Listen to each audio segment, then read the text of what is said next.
আমাকে বলা হয়েছে আমি সাম্প্রতিক সময়ে মাত্র কয়েকদিন আগে এই মক্কা মদিনা ঘুরে আসছি, পবিত্র উমরা পালনের নিয়তে গিয়েছিলাম, আল্লাহ চাহিদা করেছি এবং পবিত্র মদিনা মুনাওয়ারা জিয়ারত করার যে বয়স ইরাদা তামান্না ছিল ভিতরে, যে সাধ আশা, সে আশা মালিকে পূরণ করার শক্তি দিয়েছে। জন্মচক্ষু দিয়ে দেহ দর্শন করে এসেছি। এইটা প্রতিটা আশিকে রাসূলের মধ্যে এটা একটা ক্ষুধা থাকে, তৃষ্ণা থাকে, থাকে কিনা? একটা ক্ষুধা, কিন্তু এটা হচ্ছে চর্মচক্ষের দেখার জন্য ক্ষুধা। আর অন্তর চক্ষু যদি আপনার খোলা থাকে, তাহলে আপনি হর হালে হর হাকিকতে সকল সময়ই মক্কা মদিনার দর্শন আপনি লাভ করতে পারবেন। করোনা সুবহানাল্লাহ, অন্তর চক্ষুর বিষয়। কারণ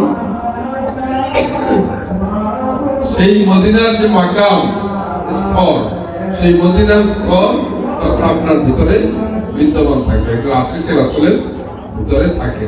সেই স্বাদ, সেই আশা, সেই প্রত্যাশা থেকেই মূলত পূরণ করার সৌভাগ্য দয়াল মালিককে দিয়েছে। হযরত আমার মুর্শিদ কিবলা হযরত সাইয়েদ শাহ সুফি জালাল নূরী আফিয়ানহু, বাবা জালাল নূরী যখন হজ করে আসছেন, আমরা তখন ছোট, শৈশব কৈশোর বয়স, বুঝতে পারছেন? তিনি যখন হজ করে আসছেন, মদিনা জিয়ারত করে আসছেন, তিনি একটা কিতাব লিখছেন। সেই কিতাবটার নাম হচ্ছে জিয়ারতে মদিনা। আমার মনে আছে তিনি এসে বাবা জালাল নূরী আয়েশা এই জিয়ারতে মদিনা যে পাণ্ডুলিপিটা, যে লেখাটা খাতার মধ্যে লিখছে, তো সেই খাতাটা আমাকে দিলেন, আমাকে পড়তে বললেন। আমাকে সেই কবিতার খাতাটা, কবিতার বই বেশি পড়ে, আগে একটা খাতা ছিল, কলম দিয়ে লিখছেন, আমাকে বললেন এটা পড়ে শুনে। আমি আবৃত্তির মতন করে পড়ে শোনাইলাম, তিনি অনেক খুশি হয়ে গেলেন। তিনি অনেক খুশি হলেন, এখন আমাকে বারবার বলেন এটা পড়ে শোনা, পরের পৃষ্ঠাটা শোনা, পরেরটা শোনা।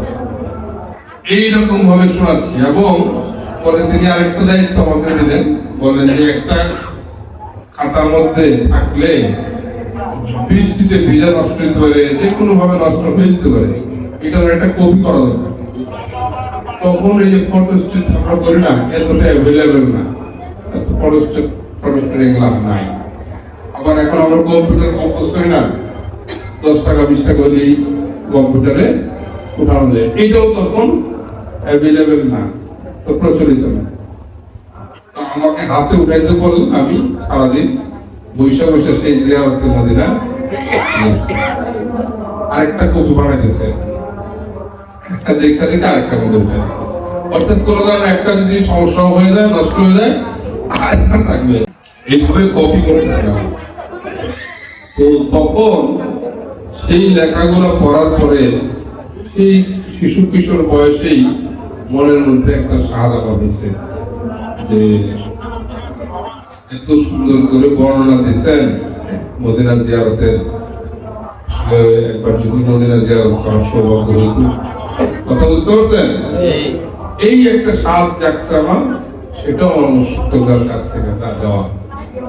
তো যাই হোক, একটা সৌভাগ্যের ব্যাপার যে আমি প্রথমেই বলছি যে এই যে আশেক, তার কাছে এই মক্কা মদিনার চেয়ে তার দিলের মক্কা মদিনা, দিলের কাবা প্রাধান্য বেশি পায়। সত্যি কথা, হাকিকতের কথা। কিন্তু জাগতিক ভাবে, দুনিয়ার চলমান ভাবে, সাধারণ ভাবে চিন্তা করতে গেলে, গভীরে না চিন্তা করে স্বাভাবিক ভাবে চিন্তা করতে গেলে, যেই মদিনার যেই স্বাদ, খাওয়ার যে স্বাদ, সেটা স্বাদ একটা থাকি। যাই হোক, এই বছর আল্লাহ চাই কিছুদিন আগে আমাদের সেই আশা আকাঙ্ক্ষা পূর্ণ হয়েছে, যে আসছি